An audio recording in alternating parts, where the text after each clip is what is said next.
Shalom saudara-saudari yang dikasihi dalam Tuhan. Puji Tuhan oleh karena kebaikan Tuhan yang sangat luar biasa di dalam kehidupan kita, sehingga pada sabat hari ini kita diberikan kesempatan untuk mengikuti acara kebaktian. Pada saat ini sebelum saya kongsikan firman Tuhan, saya ingin mengundang semua kita untuk berdoa terlebih dahulu. Mari kita berdoa. Tuhan kami, Allah kami yang bertakhta di dalam kerajaan surga. Kami sangat bersyukur pada pagi hari ini Tuhan, oleh karena Engkau sudah memberkati kami. Pada saat itu Tuhan, kami akan mendengar Engkau berbicara kepada kami. Berikanlah kuasa dan pimpinan Roh Kudus-Mu, agar menguasai hati dan pikiran kami, agar kami dapat memahami apa yang Kau sampaikan bagi kami pada saat ini. Sertailah kami Tuhan, dari awal pertengahan akhir, supaya kehadiran Tuhan memberikan sebuah kemenangan bagi setiap kami yang mendengar. Di dalam Yesus kami berdoa, amin. Maupun judul firman Tuhan ataupun khotbah yang saya akan sampaikan pada pagi hari ini adalah berjalan bersama dengan Yesus. Seringkali menjadi sebuah pertanyaan bagi kita. Bagaimana cara kita untuk berjalan bersama Yesus di dalam kehidupan pribadi kita? Oleh karena ramai di antara kita pada saat ini merasa gelisah dengan berbagai masalah. Ada kalanya kita berjalan dengan Yesus, kita masih juga dihimpit dengan berbagai masalah. Dan ada juga berjalan dengan Yesus, malah Yesus yang memimpin di dalam perjalanan hidup kita. Ini adalah pembahasan kita ataupun khotbah yang kita akan dengar, yaitu berjalan bersama dengan Yesus. Baik, ayat inti ataupun ayat renungan kita boleh dapat di dalam buku Kejadian 5 ayat yang ke-22 dan di dalam buku Kejadian 6 ayat yang ke-9. 5 ayat yang ke-22 berkata kepada kita, setelah Henok hidup 60 tahun, ia memperanakan Metusala. Dan Henok hidup bergaul dengan Allah selama 300 tahun lagi. Setelah ia memperanakan Metusala, ia memperanakan anak-anak lelaki dan perempuan. Jadi Henok mencapai umur 350 tahun. Dan Henok hidup bergaul dengan Allah dan ia tidak ada lagi sebab ia telah diangkat ke surga oleh Allah. Ayat renungan kita yang kedua di dalam buku Kejadian 6 ayat ke-9 berkata, ini adalah riwayat Nuh. Nuh adalah orang yang benar dan tidak bercela di antara orang-orang sezamannya. Dan Nuh itu hidup bergaul dengan Allah di dalam kehidupannya secara pribadi. Nah, kalau kita lihat di sini ada dua tokoh yang kita pelajari sebentar tadi. Yang pertama itu adalah Henok dan yang kedua itu adalah Nuh. Bagaimana pergaulan mereka dengan Tuhan? Sangat luar biasa. Malah tidak ada yang sejaman dengan mereka, yang sama dengan mereka di dalam pergaulan mereka dengan Tuhan dalam kehidupan mereka secara pribadi. Persoalannya saudara-saudari, dimanapun kita berada pada saat ini, mengapa Tuhan ingin menghapuskan manusia dari muka bumi ini? Ketika dilihat Tuhan bahwa kejahatan manusia besar sekali di bumi ini, dan bahwa segala kecenderungan hati selalu membuahkan kejahatan semata-mata. Seperti mana yang tertulis dalam buku Kejadian 6 ayat yang ke-5. Adapun bumi itu telah rusak di hadapan Allah dan penuh dengan kekerasan. Kejadian 6 ayat yang ke-11. Allah menilik bumi itu dan sesungguhnya rusak benar. Sebab semua manusia menjalankan hidup yang rusak di dalam bumi ini. Seperti mana yang tertulis dalam buku Kejadian 6 ayat yang ke-12. Nah saudara-saudari, kalau kita lihat tokoh yang kedua tadi, Nuh, bagaimana mempertahankan perhubungan Tuhan. Ini adalah riwayat Nuh. Nuh adalah orang yang benar. Seperti mana yang tertulis dalam buku Kejadian 6 ayat yang ke-9 sebentar tadi. Apa yang Nuh lakukan di dalam kehidupannya? Nuh telah membuat dirinya sendiri berjalan bersama dengan Tuhan. Setiap keputusan yang dia ambil oleh Nuh secara pribadi, Nuh berserah kepada Tuhan. Bagaimana komitmen Nuh ini sangat luar biasa kepada Tuhan dalam kehidupannya. Itu sebabnya kalau kita lihat di sini, membuatkan Nuh bertahan itu adalah komitmen dan bagaimana pergaulannya dengan Tuhan tidak pernah terputus. Inilah yang membuat Noah tetap bertahan di dalam kehidupannya ketika ia berjalan dengan Tuhan. Kalau kita lihat kisah daripada tokoh lain di dalam Alkitab itu adalah Abraham. Berumur 90 tahun, maka Allah menampakkan dirinya ke Abram dan berfirman kepadanya, "Akulah Allah yang Maha Kuasa, hiduplah di dalam aku dengan tidak bercela." Di dalam buku Kejadian 17 ayat yang pertama. Apa yang dilakukan? Yang pertama itu adalah berjalan dengan Tuhan, dalam arti kata lain, menurut apa yang diperintahkan Tuhan di dalam kehidupannya. Dan semua kita yang hidup di dunia ini. Abraham menjadi Abraham. Ayat yang kelima. Bapa sejumlah besar bangsa. Sarai menjadi Sarah di ayat yang ke-15. Tidak boleh lagi ada kesalahan dari pihak Abraham dan juga Sarah. Inilah yang dapat kita lihat. Pergaulan perjalanan Abraham bersama-sama dengan Bapa kita di surga. Saudara-saudari yang dikasihi dalam Yesus, memikir perjalanan hidup bersama dengan Tuhan, jangan kita mengatakan kita akan lari daripada masalah. Ini adalah sebuah fakta yang salah. Ketika kita bergaul dengan Tuhan, kita lari daripada masalah ataupun tidak masalah menimpa kita. Sebaliknya, jika kita bergaul, berjalan dengan Tuhan, perlunya ada komitmen di dalam kehidupan kita. Tujuan dan tanggung jawab kita. Dan juga risiko. Orang yang berjalan bersama dengan Tuhan, selalunya ada risiko. Tapi risiko tersebut memberikan kematangan bagi kita di dalam iman pertumbuhan kita kepada Tuhan yang di surga. Bagaimana kita harus menjalankan tanggung jawab kita sebagai orang yang berjalan dengan Tuhan dalam segala aspek kehidupan kita. Dan apakah tujuan hidup kita untuk berjalan dengan Tuhan? Itulah yang terpenting.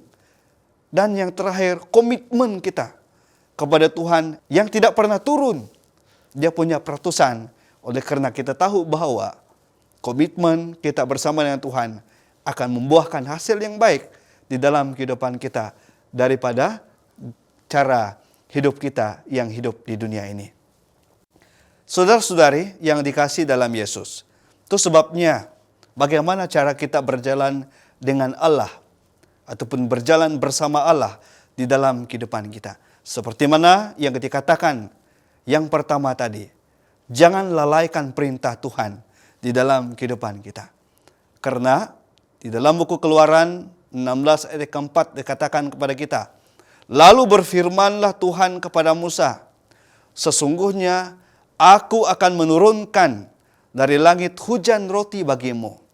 Maka semua bangsa itu akan keluar dan memungut tiap-tiap hari sebanyak yang perlu untuk sehari. Supaya mereka kucoba adakah mereka hidup menurut hukumku atau tidak. Nah, ini menekankan kepada kita bahwa perlunya penurutan akan hukum Allah di dalam kehidupan kita. Orang Israel dahulu sangat beruntung karena Allah dekat dengan mereka. Allah sering membantu mereka di dalam kesulitan yang mereka hadapi.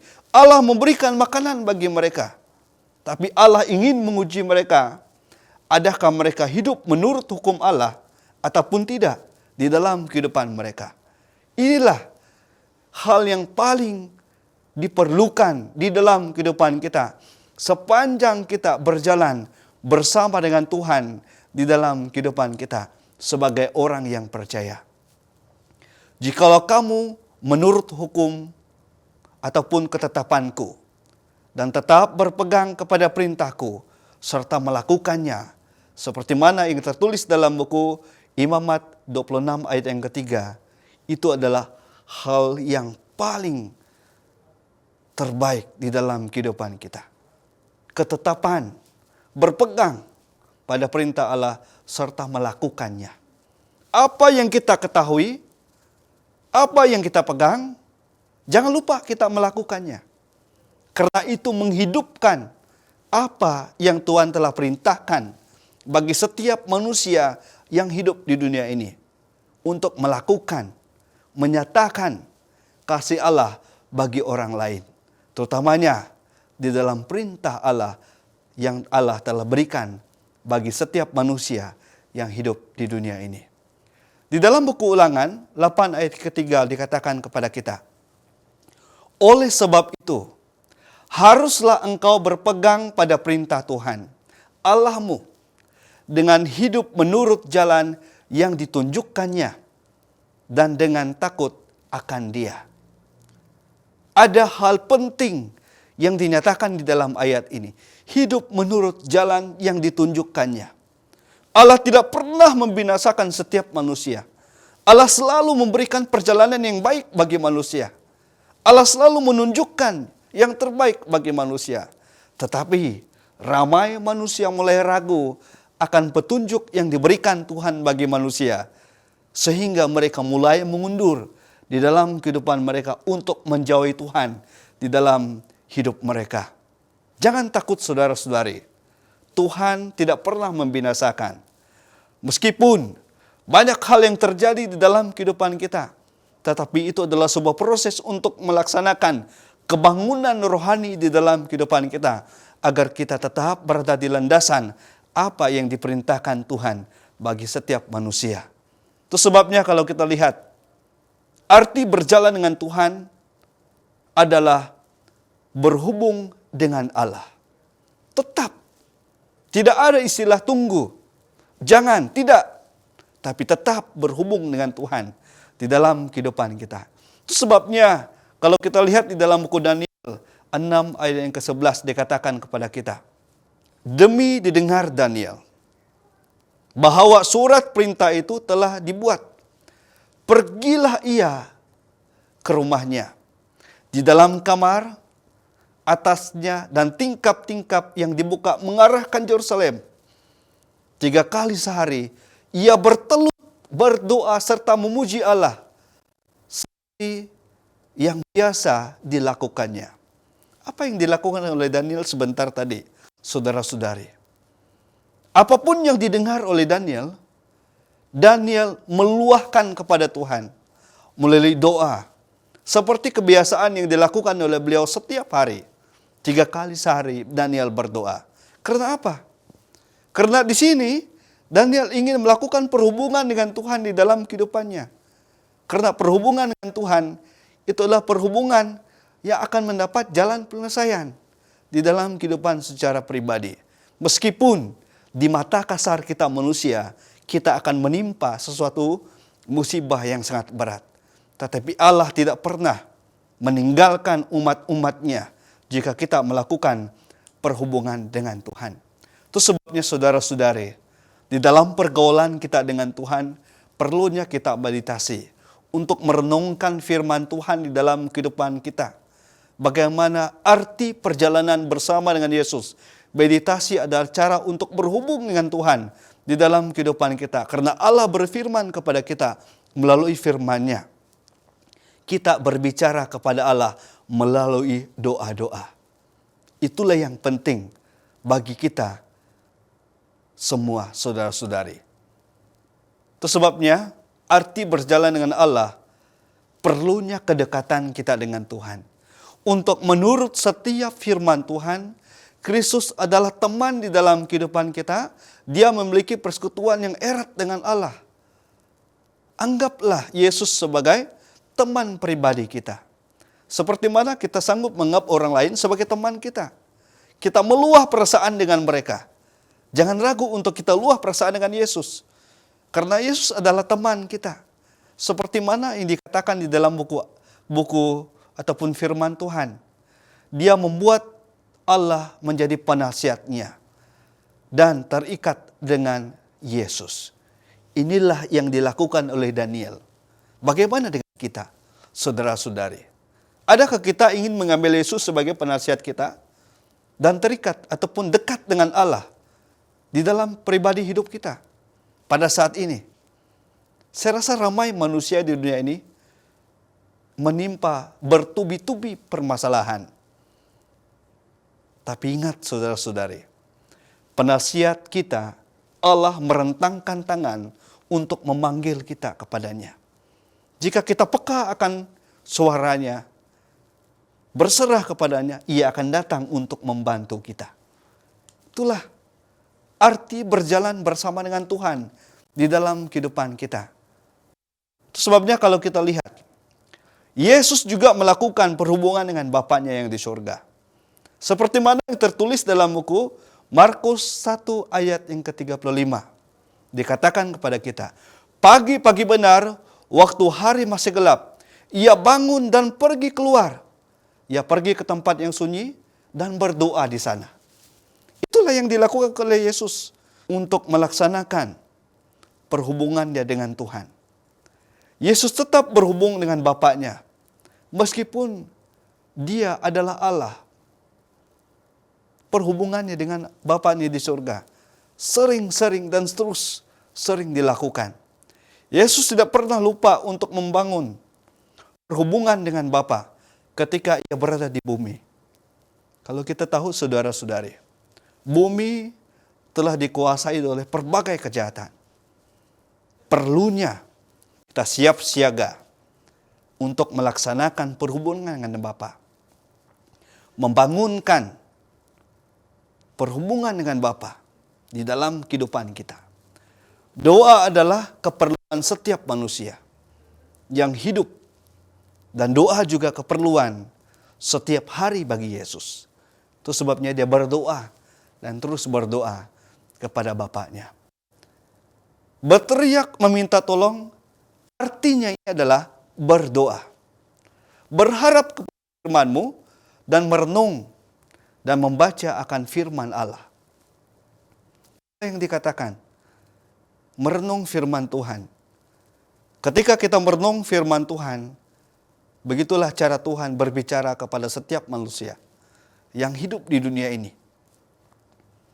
Karena itu adalah surat cinta, titipan yang diberikan Tuhan bagi kita.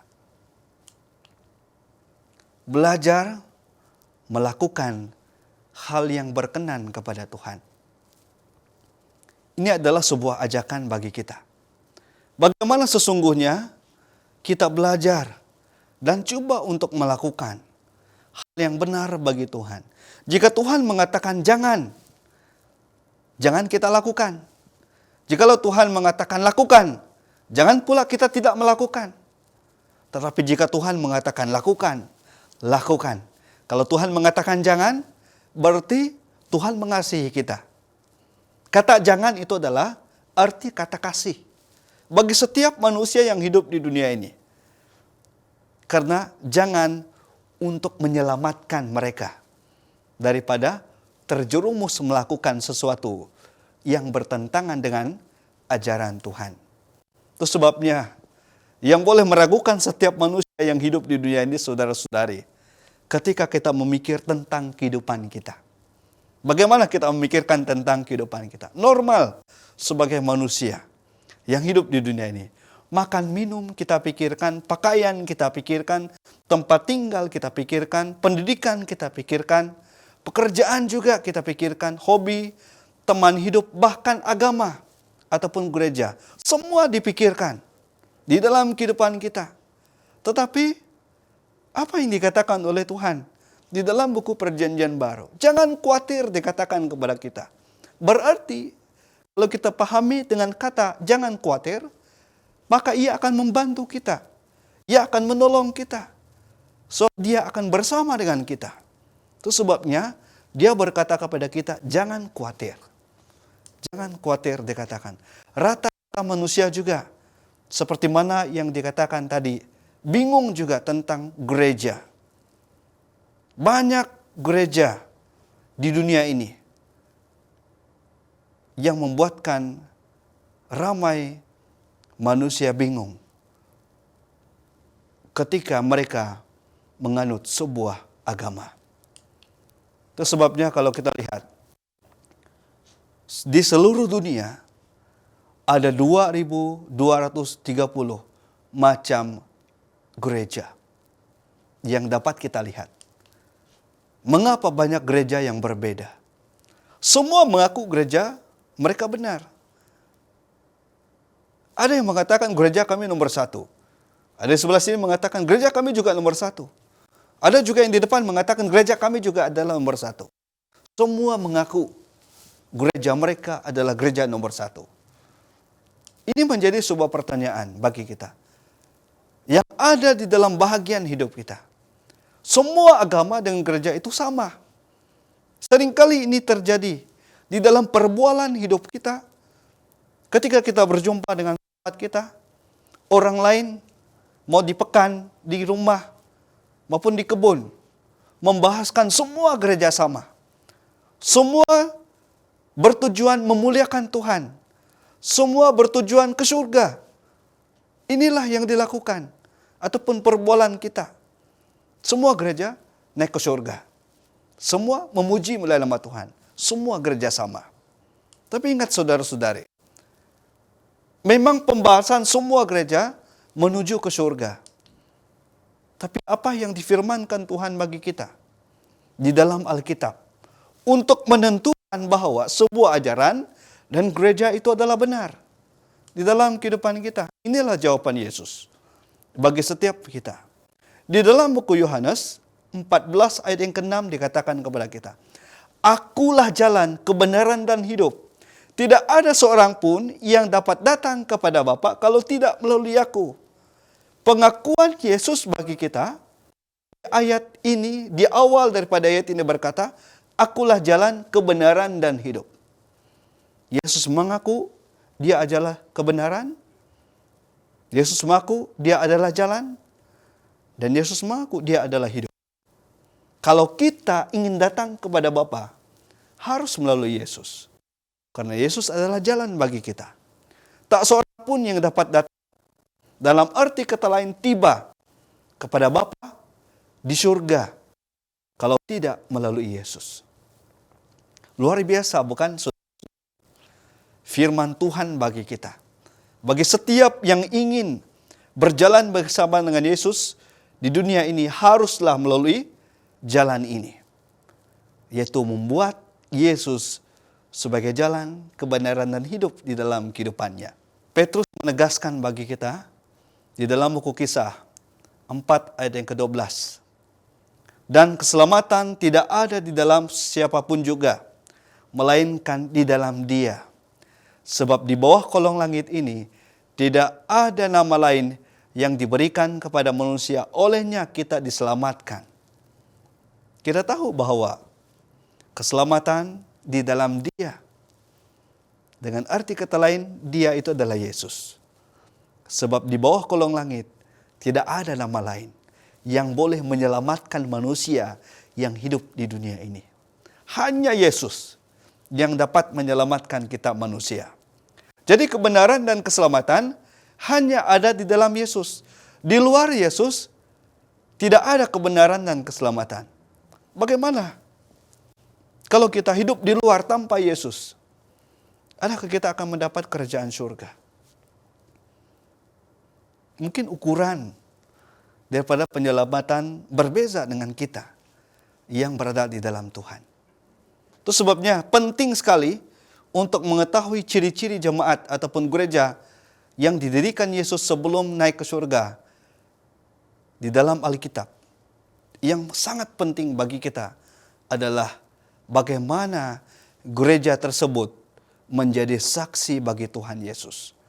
Di dalam Kisah 1 ayat 8 sampai 9, Matius 28 ayat 19 dan ayat 10, Wahyu 18 ayat yang keempat. Bukan sekadar berjalan ataupun menjalankan upacara gereja, tetapi untuk menjadi agen keselamatan bagi setiap manusia. Itu sebabnya perlunya kita menyaut cabaran I will go. Untuk menjadi agen bagi Yesus, untuk menyatakan dan untuk menyelamatkan orang lain untuk pulang dekat dengan Tuhan, supaya mereka tetap diselamatkan di akhir perjalanan hidup dunia ini nanti. Melaksanakan amanat agung, apa yang diperintahkan Tuhan bagi kita. Pergilah, dikatakan kepada kita. Jadilah semua bangsa muridku. Itu yang dikatakan Tuhan bagi kita. Di dalam buku Matius 28 ayat 9 sampai ayat yang ke-20. Itu menegaskan dan memberikan amanat agung bagi kita. Ciri gereja yang kedua, menurut perintah Allah. Di dalam buku Wahyu 12 ayat 17, Yohanes 14 ayat 15, 1 Yohanes 5 ayat yang ketiga, Matius 7 ayat yang ke-21. Gereja Advent menerima dan percaya kepada 10 hukum Allah. Terdapat dalam buku Keluaran 20 ayat 3 sampai ayat yang ke-17. Tidak mengabaikan hukum yang keempat ataupun mengubahnya. Karena Tuhan berfirman, ingatlah. Kata ingat hal ini adalah supaya kita tidak lupa dan kuduskanlah hari Sabat Tuhan. Inilah yang dikatakan, ingat dan kuduskanlah hari Sabat Tuhan di dalam kehidupan kita. Itu sebabnya kalau kita lihat, jika kamu mengasihi aku, kamu harus menuruti segala perintahku. Itulah yang dikatakan Tuhan bagi kita. Bagaimana kita menurut perintah Tuhan? Ataupun bagaimana kita mengasihi Tuhan kalau kita tidak menurut perintahnya? Inilah yang dikatakan Alkitab bagi kita pada saat ini. Wahyu 12 ayat 17. Maka marahlah naga itu kepada perempuan itu, lalu pergi memerangi keturunannya yang lain, yang menuruti hukum-hukum Allah dan memiliki kesaksian akan Yesus Kristus. Musuh kita di dunia ini adalah naga yang disebut sebagai setan. Mereka tidak mau berdiam. Itu sebabnya dia memerangi keturunannya yang lain. Tapi ingat saudara-saudari, jangan lunturkan imanmu untuk menuruti hukum Allah. Karena yang tidak menuruti sudah berada di pihaknya. Inilah sebuah amaran bagi kita. Jika kita tidak menuruti hukum Allah, maka kita sudah berada di pihaknya. Pihaknya dengan arti kata lain, pihak si naga ataupun pihak setan. Ini adalah amaran keras bagi kita. Poin yang ketiga, bagaimana ciri-ciri gereja yang benar? Memiliki kesaksian akan Yesus. Injil kebenaran Allah akan menjadi kesaksian bagi semua bangsa. Seperti mana yang tertulis dalam buku Matius 24 ayat yang ke-14. Dikatakan kepada kita, bersaksi, memiliki kesaksian akan Yesus. Kesaksian Yesus adalah kabar baik yang disaksikan oleh gereja-gereja benar kepada manusia. Sebagaimana yang tertulis dalam buku Daniel 2 ayat yang ke-44 sampai ayat yang ke-45, Matius 28 ayat 19 sampai ayat yang ke-20. Kabar baik harus dikabarkan. Kitalah agentnya. Kabarkan, saksikan akan kebenaran pada setiap manusia yang hidup di dunia ini. Itu sebabnya ciri-ciri gereja yang benar seperti mana yang dikatakan adalah menuruti hukum Allah, dan yang kedua adalah berpegang kepada kesaksian Tuhan Yesus. Inilah gereja yang benar bagi setiap kita. Karena ini memberikan penekanan akan apa yang sudah dinyatakan Alkitab bagi setiap kita manusia. Kesaksian Yesus juga disebut sebagai roh nubuat. Seperti mana yang tertulis dalam buku Wahyu 11 ayat yang ke-10. Roh nubuat adalah karunia Roh Kudus dalam jemaatnya agar setiap yang menghadapi hari kiamat dan mengabarkan keselamatan kepada dunia. Roh yang telah dinubuatkan diberikan kepada kita untuk dinyatakan kepada orang lain, yang dipimpin oleh karunia Roh Kudus bagi setiap manusia. Itu sebabnya tulisan Nyonya White selalu meninggikan Yesus Kristus sebagai jalan, kebenaran dan hidup yang menurut ataupun yang menuntun orang berdosa agar menerima keselamatan yang kekal. Tulisannya bukan menggantikan ataupun menambah kepada Alkitab, tetapi terang kecil yang dituntun kepada pemahaman Alkitab. Ini adalah pengakuan Nyonya White sendiri bagi kita. Karena ia berkata, tulisanku adalah terang kecil, Alkitab adalah terang besar. Jadi untuk membantu kita memahami isi Alkitab, seperti mana yang dinyatakan oleh Nyonya White. Allah sekarang ini disebut sebagai Jemaat Laodikia, yang artinya adalah umat yang dihakimi. Muncul pada akhir nubuatan 2300 petang dan pagi. Di dalam buku Daniel 8 ayat yang ke-14. 22 Oktober 1844. Fasa yang kedua, keimamatan Kristus. Di dalam buku Wahyu 4 ayat yang ke-7 dikatakan kita. Fasa yang pertama yaitu pada 1844, fasa yang kedua 1844, pintu kasihan ditutup seperti mana yang dijelaskan di dalam buku Ibrani 4 ayat 14 sampai ayat ke-16. Di dalam buku Wahyu 22 ayat yang ke-11 dikatakan kepada kita, gereja Allah yang benar itu adalah bersifat global. Di dalam buku 14 ayat 6, 1 Korintus 12 ayat yang ke-13. Gereja Adventis bersifat global, bukan kesukuan ataupun satu negara saja. Tentu kebenaran adalah Tuhan, bukan soal banyak ataupun sedikit pemeluknya. Ada jalan yang disangka orang lurus, tetapi akhirnya menuju ke maut. Seperti mana yang ditulis dalam buku Amsal 14 ayat yang saudara-saudari, sebuah panggilan bagi kita pada Sabat hari ini. Tidak perlu lagi kita bingung untuk menentukan gereja yang benar di dalam kehidupan kita. Karena janji Tuhan bagi kita, Dia berkata di dalam buku Yohanes 14 ayat ke-1, janganlah gelisah hatimu, percayalah kepada Allah, percaya juga kepadaku. Dikatakan kepada kita. Di ayat yang kedua, di pasal yang sama, di kitab yang sama. Di rumah Bapa banyak tempat tinggal. Jika tidak demikian, tentu aku mengatakan kepadamu, sebab aku pergi ke situ untuk menyediakan tempat bagimu. Sungguh besar janji Allah bagi setiap manusia. Kalau kita lihat di sini, penyediaan tempat yang sempurna bagi kita di surga, Yesus berikan bagi kita. Di ayat yang ketiga dikatakan, di pasal yang sama, kitab yang sama dikatakan kepada kita, dan apabila aku telah pergi ke situ dan telah menyediakan tempat bagimu, aku akan datang kembali.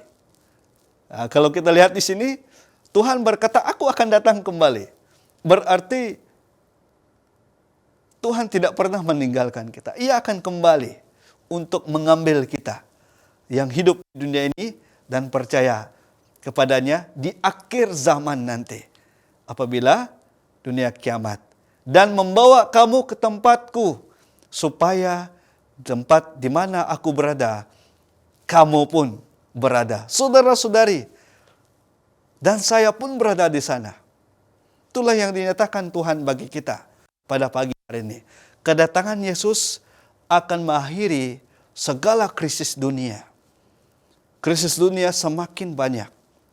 Tapi kedatangan Yesus akan mengakhiri segala-galanya. Karena cintanya, Yesus datang kedua kali. Luar biasa cinta Tuhan bagi manusia. Itu sebabnya dia datang kembali. Aku akan datang, dikatakan kepada kita.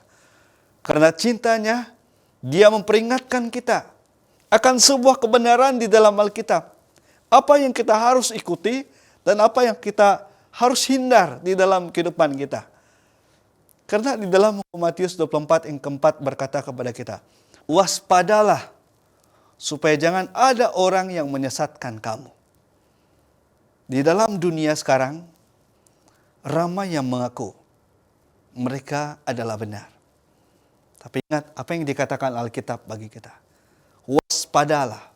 Berarti di sini tetap berjaga-jaga setiap hari. Jangan leka, jangan lalai. Supaya jangan ada orang yang menyesatkan kita.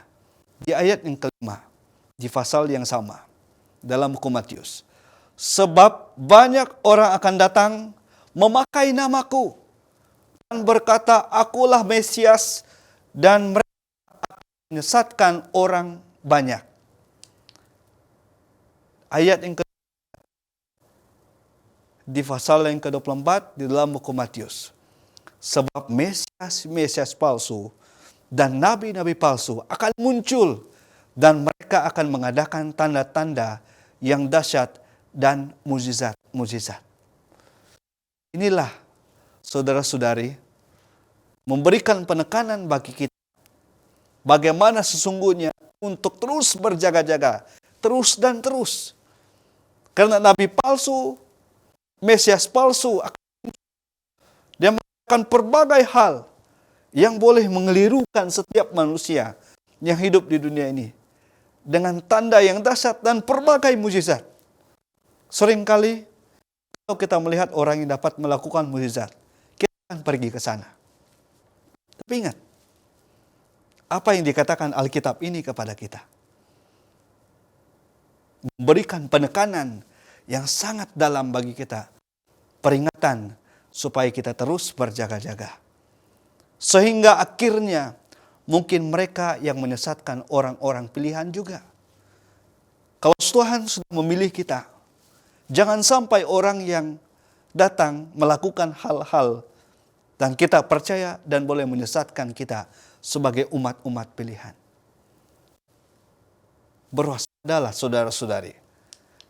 Di dalam buku 2 Timotius 11 ayat yang ke-13. Sebab orang-orang itu adalah rasul palsu. Pekerja-pekerja curang yang menyamar sebagai rasul Kristus. Hal ini tidak usah mengherankan. Sebab iblis pun menyamar sebagai malaikat terang. Kita sangat beruntung sebab kita sudah mempelajari Alkitab. Kita sudah mengetahui kronologi, cerita daripada perjalanan Alkitab tersebut. Bagaimana kita memahami bahwa setan juga menyamar sebagai malaikat terang pada saat ini, di akhir zaman, untuk mengelirukan kita. Surat cintanya memberitahukan akan kedatangan Tuhan yang asli bagi setiap kita yang hidup di dunia ini. Itu sebabnya perlunya berwaspada di dalam kehidupan kita. Sebagai kesimpulan khotbah ataupun firman Tuhan yang saya sampaikan pada hari ini, saya ingin tekankan sekali lagi untuk 10 ciri gereja yang benar yang harus kita pahami di akhir zaman. Yang pertama adalah memberitakan Injil kekal. Seperti mana yang tertulis dalam buku Wahyu 14 ayat yang ke-6. Dikatakan kepada kita. Yang kedua, bersifat internasional. Yang mengabarkan Injil ke seluruh dunia. Dari hujung ke hujung. Seperti mana yang tertulis dalam buku Matius 28 ayat 19 sampai ayat yang ke-20. Yang ketiga, mengumumkan bahwa waktu penghakiman telah tiba. Seperti mana yang tertulis dalam buku Wahyu 14 ayat yang ke-7. Yang keempat, menyembah hanya kepada Allah yang telah menciptakan langit dan bumi. Seperti mana yang tertulis dalam Wahyu 14 ayat yang ke-7. Dikatakan kepada kita. Poin yang seterusnya yang kelima, menentang Babylon ataupun gereja murtad. Seperti mana yang tertulis dalam 14 ayat yang ke-8. Poin yang keenam, menentang tanda binatang. Wahyu 13, pasal yang ke-14, ayat yang ke-9, sampai ayat yang ke-11. Poin yang ke-7, memelihara hukum Allah. Seperti mana yang tertulis dalam buku Wahyu 14 ayat yang ke-12. Poin yang ke-8, memiliki iman Yesus Kristus. Dalam buku Wahyu 14 ayat yang ke-12. Poin yang ke-9, muncul dari keturunan perempuan yang mengandung, yang percaya kepada Tuhan. Dalam buku Wahyu 12 ayat 11. Wahyu 19 ayat ke-10. Ada 10 poin yang kita sudah pelajari, ataupun ciri-ciri yang benar. Kita sangat beruntung, saudara-saudari, kita diberikan kesempatan untuk mengetahui akan kebenaran Tuhan di dalam kehidupan kita. Jangan ragu lagi untuk berada di bawah naungan Tuhan, di dalam gereja yang menuruti hukum Allah, memiliki kesaksian, dan tetap berserah dan berdiri atas kekuasaan tangan Tuhan yang sungguh luar biasa, yang tidak pernah menggagalkan kita. Jadi saudara-saudari, terima kasih oleh karena waktu yang begitu banyak Tuhan telah berikan bagi kita untuk kita merenungkan firman Tuhan pada Sabat hari ini. Ini saja firman Tuhan yang dapat saya kongsikan bagi semua kita. Kiranya Tuhan memberkati semua kita dimanapun kita berada pada saat ini. Terima kasih dan selamat hari Sabat.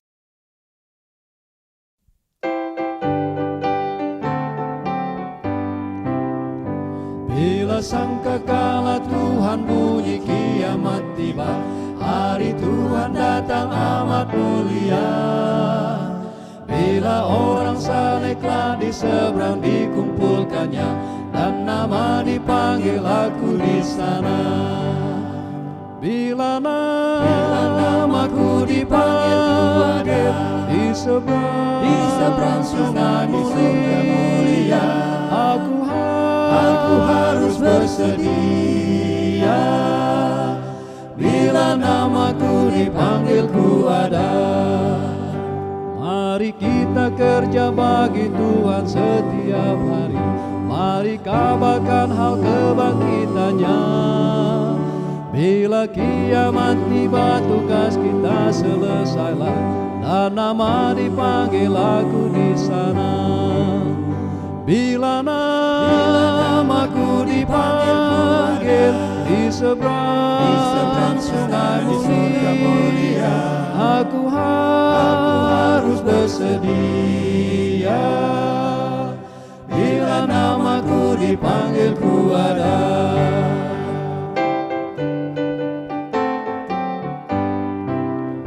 Pada kedatangan Yesus yang saleh dibangkitkan, bersama yang hidup setia ke surga, Tuhan beri istana indah pada umat pilihan, dan nama dipanggil aku di sana. Bila namaku dipanggil di seberang surga mulia, aku harus bersedia. Bila namaku dipanggil ku ada. Bila namaku dipanggil di seberang surga mulia, aku harus bersedia. Bila namaku dipanggil ku ada. Bila namaku dipanggil ku ada.